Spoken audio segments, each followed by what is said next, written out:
Hi guys, এখন আমরা শেখ রাসেল শিশু পার্ক, গোপালগঞ্জ টুঙ্গিপাড়া। দারুণ লাগছে ঘুরতে। এটা আমাদের স্থান। সাথে মামাতো ভাই আছে। টিকিটের মূল্য জন প্রতি 20 টাকা। এখন মোটামুটি অনেক কিছু বন্ধ হয়ে আছে, যা চালু হয়নি এখনো।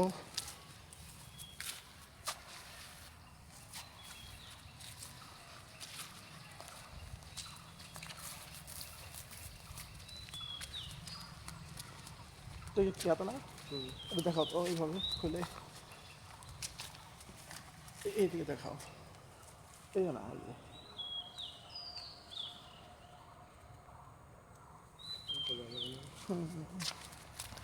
দারুণ লাগছে ঘুরতে।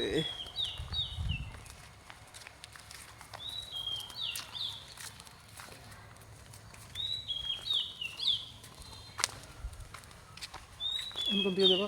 আর কজন কোন থেকে বললাম? বলছেন মাজার। হ্যাঁ চলো। এটা তো সিকিউরিটি আছে, ঢুকতে হ্যাঁ? দিতে পারে, মানে ভিডিও করতে দিব না? প্রশাসন আছে, মানে এখন যে সেই ঝামেলা করে ঢুকতে দেয় কম।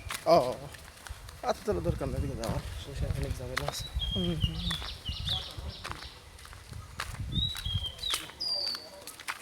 এদিকে আর কোন জায়গায় কি কি কি আর ঘোরাফেরার জায়গা আছে? এদিকে ঘোরাফেরার জায়গা কম আছে, মানে গোপালগঞ্জের লোক অনেক বেশি। তাই না, আরেকদিন যাবো না এখানে।